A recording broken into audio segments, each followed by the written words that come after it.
Hello student, आपका स्वागत है हमारे YouTube channel brilliant brain with Lokesh sir में। स्टूडेंट, आज इस वीडियो में हम most important questions UP board 2023 के लिए जो 1 नंबर के 1 मार्क्स के क्वेश्चन आते हैं चैप्टर क्लास 10 के बायोलॉजी से दिया गया है, जिसमें मैंने 11 इम्पोर्टेंट क्वेश्चन को कलेक्ट किया है और ये बहुविकल्पीय क्वेश्चन यूपी बोर्ड 2023 के लिए बेहद इम्पोर्टेंट है। तो स्टूडेंट, हम स्टार्ट करते हैं अपने इस क्वेश्चन को। तो बहुविकल्पीय प्रश्न जो होगा वो 1 ही मार्क्स का आएगा और इस बार 2023 में कुछ परीक्षाओं में बदलाव करके OMR सीट की व्यवस्था की गई, जिसमें 20 क्वेश्चन ऑब्जेक्टिव आएंगे जिन्हें आपको OMR सीट पर ब्लैक या ब्लू पेन से क्या करना है, गोला बनाकर उसे भरना है। तो स्टूडेंट, वो उसमें से मैंने कुछ क्वेश्चन को कलेक्ट किया आपके चैप्टर से और उसको यहाँ पर लाया हूँ, जिससे आपकी परीक्षा बहुत ही आसान हो आपके लिए और आप बेहद अच्छी तरीके से अपनी प्रिपरेशन कर सकें और बहुत अच्छा मार्क्स परीक्षा में लेकर आए। स्टूडेंट, स्टार्ट करते हैं हम क्वेश्चन अपना। तो फर्स्ट क्वेश्चन, जो पहला क्वेश्चन हमारा है ऑब्जेक्टिव, उसमें दिया जा रहा है पादप परिवहन में जाइलम उत्तरदायी होता है। तो स्टूडेंट, पहला क्वेश्चन हमारा है पादप परिवहन में जाइलम उत्तरदायी होता है। तो देखते हैं ऑप्शन क्या है इसका, जल परिवहन, और बी ऑप्शन है भोजन परिवहन, सी ऑप्शन है उत्सर्जन और डी ऑप्शन है इनमें से कोई नहीं। तो स्टूडेंट ध्यान रखेंगे, जाइलम उत्तरदायी है। पादपों में परिवहन के लिए 2 वाहिकाएं पाई जाती हैं, एक जाइलम और एक फ्लोएम।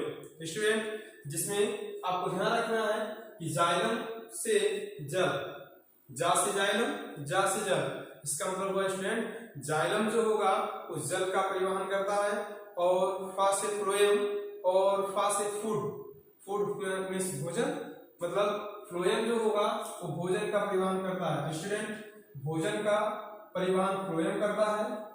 चूंकि जाइलम के द्वारा उत्सर्जन होगा नहीं और भोजन का परिवहन जाइलम करता नहीं है और ये विकल्प जो है आपका इनमें से कोई नहीं हो नहीं सकता।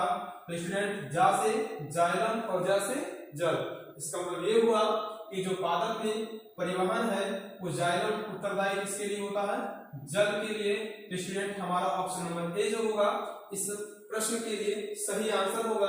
तो स्टूडेंट, चलते हैं नेक्स्ट क्वेश्चन पर, जिसमें कह रहा है किस जंतु में खुला रुधिर परिसंचरण पाया जाता है। स्टूडेंट, कौन सा जंतु ऐसा है इसमें जिसके अंदर खुला रुधिर परिसंचरण तंत्र पाया जाता है। तो ऑप्शन देखते हैं स्टूडेंट, ऑप्शन दिया गया है आपका ए केचुआ, बी कीट और सी खरगोश, डी मनुष्य। स्टूडेंट, मनुष्य जो है उसमें बंद रुधिर परिसंचरण तंत्र पाया जाता है। आपने पढ़ा हृदय के बारे में और हृदय में आपको बताया गया कि जो ब्लड का सर्कुलेशन होता है ये धमनियों वाहिनियों के द्वारा हो रहा है, बल्कि बंद नलिकाओं में हो रहा है। तो वो, या आप ये कह सकते हैं कि प्रत्येक अंगों तक ब्लड पहुंचने का माध्यम अगर वाहिनियां हैं, धमनियां हैं, नलिकाएं हैं, तो इसका मतलब हुआ कि उसमें बंद रुधिर परिसंचरण तंत्र पाया जाएगा। तो स्टूडेंट, हमारा जो ऑप्शन है डी मनुष्य वो गलत होगा और इस प्रकार से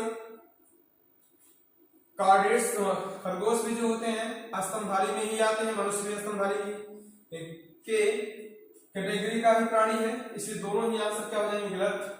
तो स्टूडेंट, केचुआ जो होगा इसमें भी खुला रुधिर परिसंचरण तंत्र नहीं पाया जाता है। तो स्टूडेंट, कीट हमारा बी जो आंसर है ऑप्शन नंबर बी कीट, ये सही आंसर होगा इसका। स्टूडेंट, इसी प्रकार से हम नेक्स्ट क्वेश्चन नंबर 3 पर चलते हैं, जिसमें दिया गया है मनुष्य का मुख्य उत्सर्जी अंग है। मतलब मनुष्य के शरीर में जो मुख्य उत्सर्जी अंग है वो क्या है। तो स्टूडेंट, मुख्य उत्सर्जी अंग को देखते हैं, इसमें दिया गया है ऑप्शन वृक्क, जिसको हम किडनी कहते हैं, और फेफड़ा, तीसरा ऑप्शन है आपका त्वचा और डी ऑप्शन आपका क्या है, यकृत। स्टूडेंट, यकृत उत्सर्जी अंग की तरह कार्य नहीं करता। स्टूडेंट त्वचा उत्सर्जी अंग है, फेफड़ा उत्सर्जी अंग है, वृक्क भी उत्सर्जी अंग है। लेकिन क्वेश्चन हमारा कह रहा है, हम क्वेश्चन को ध्यान से पढ़ें तो कह रहा है मनुष्य का मुख्य उत्सर्जी अंग होता है। स्टूडेंट इसमें मनुष्य का मुख्य उत्सर्जी अंग वृक्क होता है। तो इसलिए आपकी ये दोनों फेफड़ा और त्वचा ये सब गलत आंसर होंगे। तो मुख्य जब उत्सर्जी केवल उत्सर्जी अंग पूछा जाए स्टूडेंट तब हम शेष दूसरे विकल्प पर बात कर सकते हैं। लेकिन जब ये कह रहा है कि मनुष्य का मुख्य उत्सर्जी अंग, तो मनुष्य का मुख्य उत्सर्जी अंग जो होता है वो वृक्क होता है। तो स्टूडेंट नेक्स्ट क्वेश्चन पर चलते हैं जिसमें दिया जा रहा है हाइड्रा में प्रजनन किस विधि द्वारा होता है। मतलब स्टूडेंट जो हाइड्रा जीव है हमारा वो किस प्रकार से जनन करता है। क्या वो लैंगिक जनन करता है, अलैंगिक जनन करता है, मुकुलन होगा, खंडन होगा, विखंडन होगा। तो ऑप्शन की तरफ ले चलते हैं। आपको ऑप्शन ए दिया गया है विखंडन और ऑप्शन बी दिया गया है खंडन, ऑप्शन सी दिया जा रहा है लैंगिक जनन और ऑप्शन डी है मुकुलन। तो स्टूडेंट इसमें से आपका सही आंसर होगा मुकुलन। हाइड्रा में मुकुलन के द्वारा जनन होता है। तो स्टूडेंट ये आपका डी आंसर सही हो जाएगा मुकुलन। तो नेक्स्ट क्वेश्चन पर चलते हैं। क्वेश्चन नंबर हमारा 5 है पुष्पी पौधे में लैंगिक जनन होता है। स्टूडेंट पुष्पी पादप जो होते हैं उसमें लैंगिक जनन किस प्रकार से होता है। तो स्टूडेंट पुष्पी पादप जो होंगे इसमें लैंगिक जनन जो होगा वो कह रहे हैं ऑप्शन ए तने द्वारा, ऑप्शन बी पत्ती द्वारा, ऑप्शन सी फूलों द्वारा, ऑप्शन डी फलों द्वारा। स्टूडेंट तने द्वारा लैंगिक जनन नहीं होता है। यदि तने द्वारा लैंगिक जनन होगा तो वो कायिक परिवर्धन या कायिक जनन के अंतर्गत आता है। तो स्टूडेंट कायिक परिवर्धन, कायिक जनन जो होगा ये एक प्रकार का अलैंगिक जनन है। अलैंगिक जनन की एक विधि है। तो स्टूडेंट तने द्वारा जो ऑप्शन ए है वो गलत है और ऑप्शन बी आपका कह रहा है पत्ती द्वारा। तो स्टूडेंट पत्ती द्वारा भी जनन जो है वो कायिक जनन के अंतर्गत आते हैं, इसलिए ये भी क्या होगा गलत होगा। फलों द्वारा तो स्टूडेंट सभी को पता है कि फलों द्वारा जनन होता ही नहीं है। तो स्टूडेंट इसमें ऑप्शन आपका सी सही है फूलों द्वारा।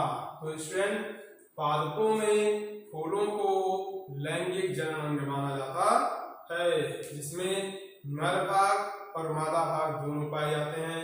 नर भाग को हम लोग पुंकेसर और मादा भाग को स्त्री केसर कहते हैं। तो स्टूडेंट नेक्स्ट क्वेश्चन की ओर ले चलते हैं आपको। क्वेश्चन नंबर 6 प्राग कोश में होते हैं। प्राग कोश में क्या होते हैं स्टूडेंट? प्राग कोश जो होता है उसमें परागकण होते हैं। तो स्टूडेंट आपका यह आंसर सही हो जाएगा डी परागकण। जिसमें ऑप्शन और दिए गए उनको भी चेक कर लेते हैं। जैसे ऑप्शन ए है अंडक, बिल्कुल नहीं। अंडक का मतलब क्या हुआ कि पुष्पों में पाया जाने वाला जो स्त्री केसर वाला भाग होता है उसी को अंडक का नाम दिया जाता है। स्टूडेंट दूसरा भाग कह रहा है वर्तिकाग्र। स्टूडेंट वर्तिकाग्र अंडक का एक प्रकार एक भाग है और अंडाशय भी अंडक या स्त्री केसर का एक भाग है। तो स्टूडेंट ये तो मादा जननांग के भाग है, जबकि प्रागकोश जो होता है नर जननांग का भाग होता है, इसलिए आपका आंसर हो जाएगा परागकण। ऑप्शन नंबर डी जो है आपका सही आंसर है। तो स्टूडेंट नेक्स्ट क्वेश्चन पर चलते हैं और ये क्वेश्चन लेकर आए हैं निम्नलिखित में से कौन सा मादा जननांग का भाग नहीं है।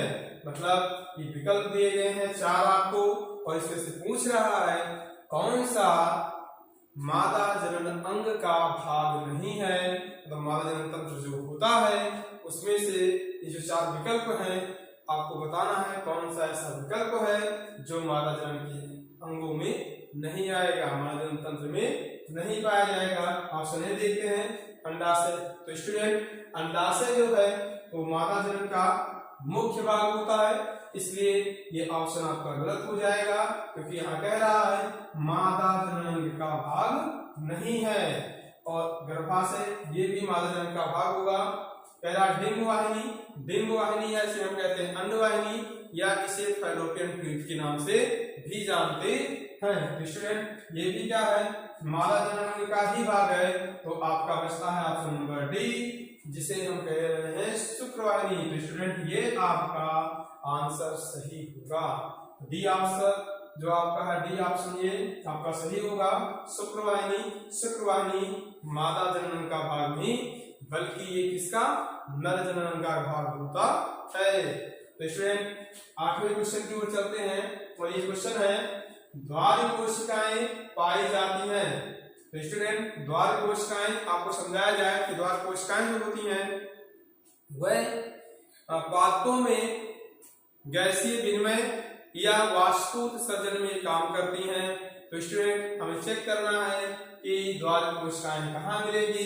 क्या ऑप्शन नंबर ए जड़ों में मिलती हैं, या ऑप्शन नंबर बी रंध्रों में मिलती हैं, कि ऑप्शन नंबर सी वातरंध्रों में मिलती हैं, या ऑप्शन नंबर डी ये सभी होंगे। तो स्टूडेंट बताइए, कमेंट कीजिए और इसका आंसर दीजिए। आपके पास 10 सेकंड का टाइम है, आप जल्दी से जल्दी इसका आंसर दीजिए। क्या ऑप्शन नंबर ए जड़ों में, या बी रंध्रों में, या सी वातरंध्रों में, या डी ये सभी किस में द्वार कोशिकाएं पाई जाएंगी। जल्दी से जल्दी कमेंट कीजिए।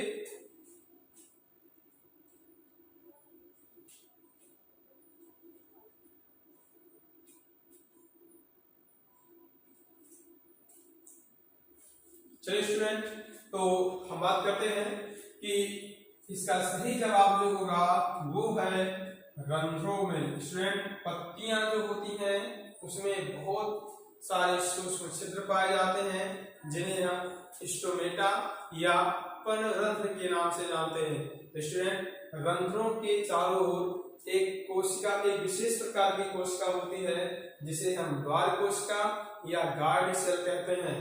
तो स्टूडेंट द्वार कोशिकाएं रंध्रों में पाई जाती है। स्टूडेंट आगे बात करते हैं, किस अम्ल के कारण पेशियों में खिंचाव आ जाता है। स्टूडेंट ऐसा कौन सा अम्ल होगा जिसके कारण हमारी पेशियों में खिंचाव आ जाता है, और जब खिंचाव आ जाएगा तो हमें बहुत तीव्र पीड़ा महसूस होने लगती है। तो स्टूडेंट इसमें से कौन से अम्ल हैं जिनके कारण क्या होगा, पेशियों में खिंचाव आता है। चलते हैं ऑप्शन की ओर।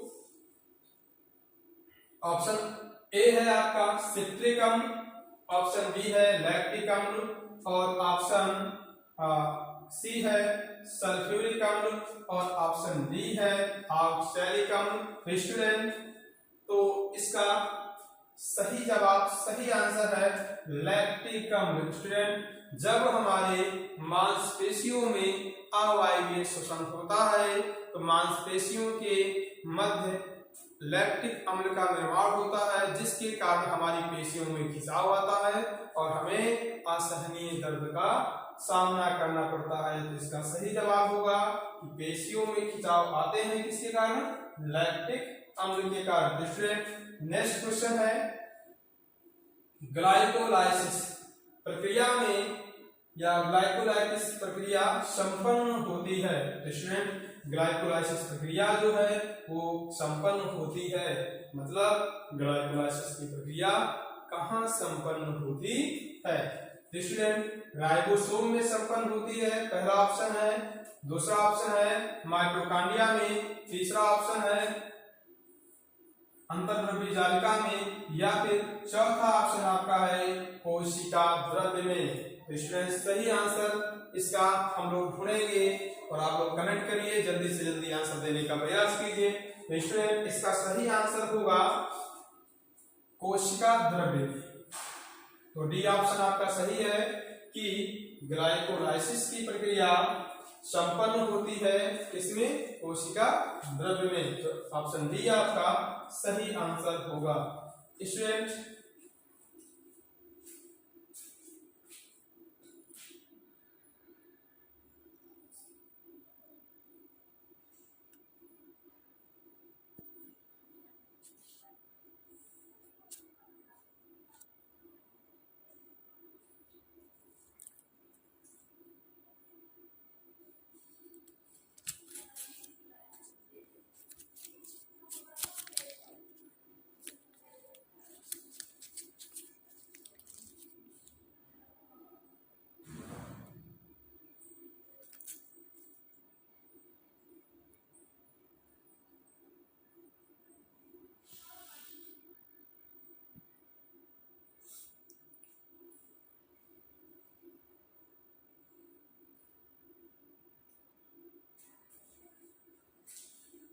तो स्टूडेंट कुछ टेक्निकल प्रॉब्लम के कारण आपके क्वेश्चन नंबर 8 और क्वेश्चन नंबर 9, 10, 11 ये दिखाई नहीं दे रहे थे।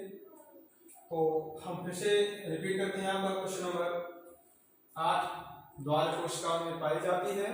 तो आप जानते हैं द्वार कोशिकाएं पाई जाती है इसमें रंध्रों में। इसका ऑप्शन हो जाएगा आपका भी सही आंसर। इसके बाद बात करते हैं किस पर। ऑप्शन नंबर आपका क्वेश्चन नंबर आपका 9 है, किस अम्ल के कारण पेशियों में खिंचाव पाया जाता है। तो स्टूडेंट सिट्रिकम ऑप्शन ए दिया गया है, सिट्रिकम। ऑप्शन बी है लैक्टिकम और ऑप्शन सी है सल्फ्यूरिकम। ऑप्शन डी है ऑक्जेलिकम। स्टूडेंट इसमें आप लैक्टिकम ऑप्शन नंबर बी आपका सही आंसर है। Student next question, question number 10 पर बात करेंगे हम लोग। ग्लाइकोलाइसिस की प्रक्रिया संपन्न होती है। स्टूडेंट ग्लाइकोलाइसिस की क्रिया संपन्न होती है ऑप्शन ए राइबोसोम में, ऑप्शन बी माइटोकॉन्ड्रिया में, ऑप्शन सी अंतर्द्रव्य जालिका में, ऑप्शन डी कोशिका द्रव में। तो स्टूडेंट इसका सही आंसर होगा ऑप्शन नंबर डी कोशिका द्रव में। स्टूडेंट और नेक्स्ट और लास्ट क्वेश्चन है आपका, कोशिका मनुष्य का उत्सर्जी पदार्थ है। तो मनुष्य का उत्सर्जी पदार्थ क्या है। तो स्टूडेंट ऑप्शन ए है यूरिया, ऑप्शन बी है अमोनिया, ऑप्शन सी है यूरिक अम्ल और ऑप्शन डी है अमीनो। स्टूडेंट इसमें आपका सही जवाब होगा यूरिया।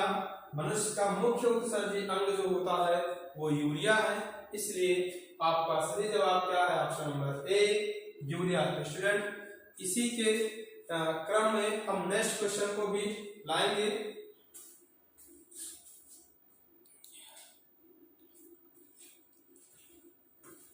तो स्टूडेंट इसी प्रकार से क्वेश्चन हम आगे भी नेक्स्ट वीडियो में भी लेकर आएंगे। तो स्टूडेंट हमारे चैनल पर यदि आप नए हैं तो चैनल को सब्सक्राइब करें, लाइक करें, अपने दोस्तों में शेयर करें और किसी प्रकार की डाउट यदि इस वीडियो में रह गई हो तो प्लीज हमें कमेंट बॉक्स में कमेंट करके जरूर बताएं।